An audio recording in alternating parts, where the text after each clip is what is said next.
What's going on, everyone? Kellan Reck here, and today we're going to be reacting to Lord of the Rings, The Fellowship of the Ring, special effects sort of behind the scenes. We're going to go through some clips here and see what they did to get some of the magical looking shots that they got in this movie. One of my favorite movies, I actually remember seeing this in theaters when I was younger, and it was truly a spectacular experience. I didn't even know I wanted to get into filmmaking or photography or anything at the time. And, to now go back and look at this, it's pretty cool. So let's jump in and see what they did in some of these shots. So we're going to open up here on one of the early shots in the film, which is Gandalf and Frodo riding into Hobbiton. Let's start this off and see. You've been to the Lonely Mountain. Echenin. It's from the verb echedo. Magical. Plural, not singular. That's right. So look at this. So something that's sort of magical in the Lord of the Rings movies is the size difference between the hobbits, which are obviously smaller people, and then you have a wizard here, which is a normal sort of human size, a standard human size, I guess is the way I should say it. And they're sitting next to each other. So how do you do that? Well, what they actually used a lot in these movies is something called forced perspective, where they make it look... These are actually the two actors who are similar in size, but it actually makes them look different. So look how they do this. Here's the standard shot from the movie. It looks great. This is what they did. They separated the actors. So they actually put Frodo further back than it appears he is in the shot. It looks like they're right next to each other, but they're actually sitting quite distant. Look at this photo here. You can see that they're like, 5-6 feet apart, really. And Gandalf's way in front and the camera's here, so it makes him look way bigger.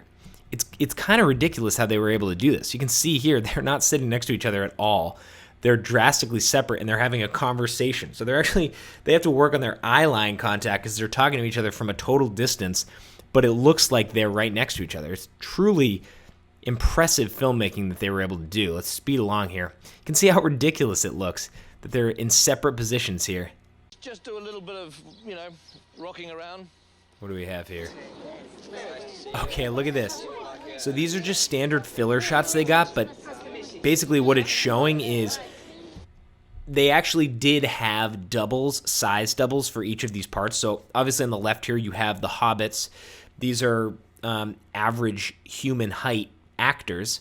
And then you have sort of their miniature double that they would use for shots where you might have a back behind the back shot of them, and they could put them next to each other. So they were able to get some of those shots. But obviously for most of the shots where you're seeing faces, they're using these actors, and so they had to do that forced perspective thing. But then they brought in sort of doubles here, and they did the same for the human height characters. They would have larger people who could stand next to our actors here and sort of show the height difference. So a lot of things to consider in every single shot that had different sized characters.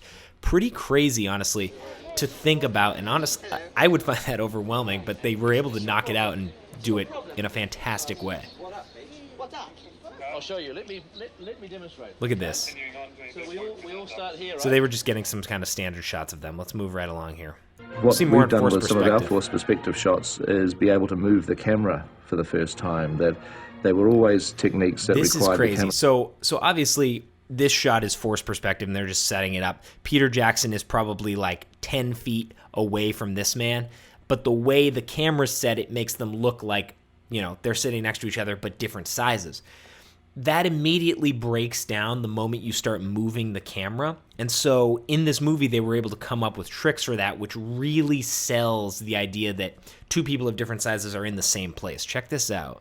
Be locked off, because once you started to move the camera, now it you would can give tell away the they're illusion of one person being further away when you're really wanting them to look like they're side by side. In order to get the camera alive, you do a motion control move where you have the one actor on a moving platform. So That when the is camera wild. moves, you're doing your That's moves wild. all This relative. entire platform so you're literally moves. sliding the guy along on the floor as your motion control move That is crazy. Look, you can't even really tell because of the blue screen. This man in the back is 10 feet, maybe 6 feet behind this man, and he's moving at the exact speed as the camera, so it appears like he's staying in his position. Motion control camera That's is crazy. moving along. But every time you move one way on one dolly, even the do a other one push-in. immediately responds. I mean, that right there, That push is wild. That looks so good. But every time you move one way on one I mean, dolly, it the other really one looks like they're sitting next to each other. immediately responds. When you're actually viewing it, you're basically doing a split, and if you're doing a move around, when you do this split, it looks like they're moving in sync with each other, and it's because you're moving the two guys around relative It's a to lot this, to think this about. moving camera.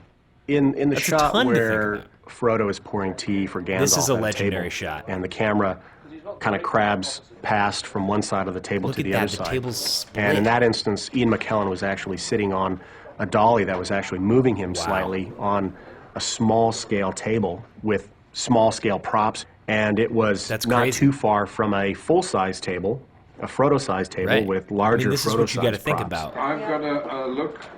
This is what you have to think about. They're using different size props. So Ian McKellen is using, Gandalf here is using smaller props because he's in a hobbit house, whereas Frodo is using full-size props so that they look like they're his size. And they're sitting a distance from each other. At one end of the move, everything lines up. When you move to the other end of the track, everything still lines up Look at because that smaller table To in Ian think about McKellen on the that other perfect dolly has movement. moved slightly. It's kind of fun to actually build these things. I mean, look at this. You can't see the split at all. in camera. You know, it's wonderful. So let's break this down here. Looks like they're right next to each other. Looks like it's one table. Looks like all these props are the same size. False. Gandalf here using a tiny mug, whereas if the actor here, Elijah Wood, if he holds this mug, this exact mug, it's also going to be tiny. Meanwhile, he's holding a massive tea kettle or a regular sized tea kettle. So they're using different sized props. They're on a split in the table, but in this shot, you can't even tell because of the way they've lined it up and the way the camera and Gandalf is actually moving on a dolly during the shot. It's to actually unbelievable. Just, get dailies and back. you just and the can't shots done. tell. It worked pretty seamlessly, and everyone was really It amazed with looks the result. great. I can't imagine how many times or like who even thought this up. From the hand of It's super impressive. And here, you can actually see some of those different props that they use. So you have obviously larger sized mugs and goblets and things, and then smaller sized. Just blowing wind. Oh, so what they had to do is they had to build like 2 or 3 different sets for a lot of the different things. They like in Hobbiton, they had Bag End here. They had a normal size one that the hobbits like Frodo would walk through. So this is standard size. Then you have a miniature one that Gandalf goes through to make him look massive. And then a lot of sets you even had miniature, like really small sets so you could do these aerials and crazy shots. See, look, this is the small set that Gandalf goes through to make him look bigger. And then when they're both in one, they put Gandalf on something here to raise him up in height and everything. Truly impressive, like the amount of building they had to do for all of this. That's pretty crazy. There's actually one scene where Gandalf bonks his head.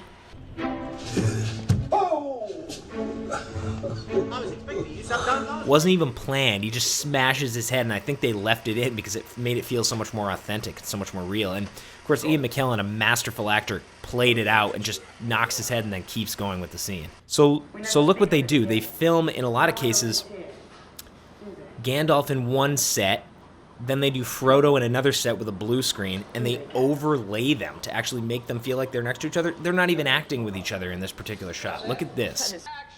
Look, it's just an overlay. We put it away.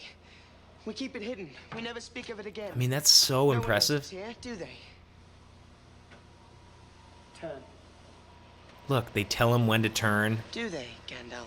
not even acted together. That's crazy. To not act the scene together. So here we have a horseback scene. So the way that they shot horses in some cases, not even on a real horse. Like, this is attached to a vehicle, and then they can get a perfectly smooth shot. They just have the top of the horse, and she's sort of acting with it. That's so cool. Very impressive way of doing it. Makes it look real, makes it look legit, but then they can cruise along at rapid speeds, get a perfectly smooth shot, get really close-ups. Because to do that on an actual horseback, I mean, that seems crazy. Look at this rig they built. So obviously they have a real horseback here, but to get these close-ups of her, really impressive. And then they're riding in the back, and it all feels very authentic. Look at that full rig, that old truck. That's so great. So Liv comes up and grabs them back, pulls them back. So that is a real horse. Which would be nice, just really. Should we do the hit as well? This dummy doesn't look too real. It looks like it's getting smacked around, but You want a one like that? that's cool. So this is where Saruman is set up, and look what they do. So they're shooting in the middle of nowhere, and they use these kind of overlays to make it look real. Like that bridge isn't there. They just put it in front of the camera. Look at that. Actually, what you can see here is there's nothing there. They just have this blue screen for the background so they can clear it out. And then they put the bridge overlay over the top of it. And that's what that man was kind of dusting up here. They did a lot of practical effects like that that really make it look nice. Like this is a practical set piece they're putting in the frame using their sort of forced perspective look again. Whereas they didn't, you know, this isn't graphically made in post, so it makes it feel a lot more legit. Another scene where they did this type of thing and used miniatures is, yeah, this. Listen to this. This is a shot that reveals a flock of crows that have been sent out by Saruman to spy on the Fellowship, flying down through a hole in the ground down into the cavern. All miniatures. So in order to do this shot, we're using 4 different sets at different scales because wow. the crows fly deep down into the earth. And these jeez, are that's a lot of work. One layer below the next. So this is Look the at first this. cavern. Above that, we've got a model of the ground. So these plane, are real models. small This isn't scale. graphically made. Into a much bigger set, which is this Passing one. through Fly down, multiple swoop around through sets. there, come out through a hole at the end Nice of that edit. set into another set. Fly out of that and into another set. And then you have sort of your real blue screen. Saruman shot on blue screen. In order to do this, of course, each set has to have a mat at the end of it so that we can insert the set that's wow, and they coming just up transition in between through the sets. hole. So That's we so essentially crazy. stack And then these they things added up. the birds, the crows digitally, but that's the only digital thing in that whole scene. A lot of what they did in this movie is practical. It looks great. Not so much what they did in the Hobbit movies. So that's why I think Lord of the Rings still stands up in a lot of ways, because there are practical effects, they're miniatures, they're overlays, they're things like that, and it all looks so good and so real, and that's what created the magic in this movie. So I'll be back with more reactions soon, but I hope you enjoyed this. If you did, leave a like. Let me know in the comments what you might want to see a reaction to, and we'll check you back in the next one. Thanks, guys.